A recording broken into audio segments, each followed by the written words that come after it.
NLP Practitioner Presupposition number 13. The Law of Requisite Variety states that the person with the most flexibility of behaviour will control the system. In other words, if we strive to have greater flexibility, our results will get better. If we are resisting producing a certain behaviour, then it is quite likely that behaviour is something that will produce the results that we want. It's often something we don't like doing, or something that will take us outside of our comfort zone.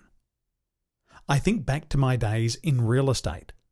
I loved receiving office leads, but hated cold calling and prospecting. I held myself back in my results because of resisting doing these things. Rather than resist being flexible, I created a way of developing relationships with prospecting, so cold calling became an enjoyable experience rather than something that felt like a drag. The Law of Requisite Variety says that a system is controlled by the person with the greatest flexibility of behaviour. The result is that if you can't change your circumstances, then change yourself. If you can't change your behaviour, then change your environment. And if you can't change your environment, then change your attitude. In other words, adaptability trumps everything else when it comes to survival and success.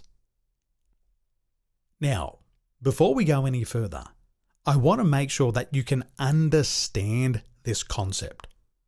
The word flexibility is a term used to describe the ability of something to adapt and change.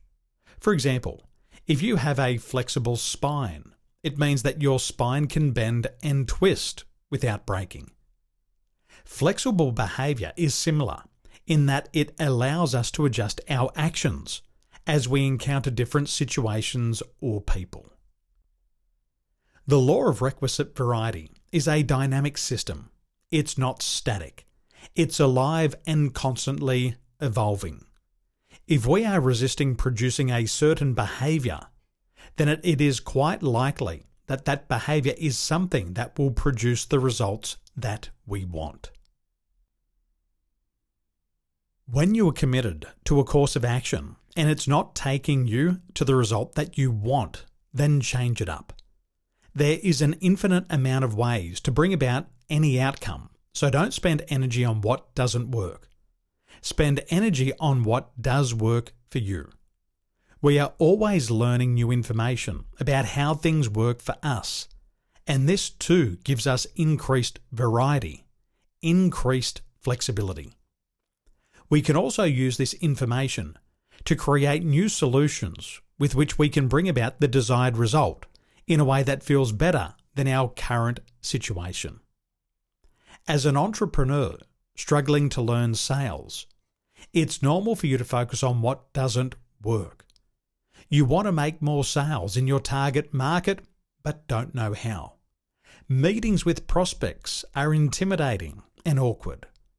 Other salespeople are more advanced than you are, and they make fun of your progress. What I'm saying is that when faced with challenges in learning a new skill, it can be tempting to focus on what isn't working instead of looking at what is working well. This approach leads nowhere. It just keeps us stuck where we already are. The trick is changing our perspective so that we see our situation differently. I know this can be frustrating and confusing, and let me assure you, it's not that hard. All we have to do is ask ourselves, how can I bring about the result that I want? We must be willing to experiment with different ways of doing things until we find one that works well for us, one that brings about our desired outcome. When we commit to something and it doesn't produce the results we want, then we need to change course immediately.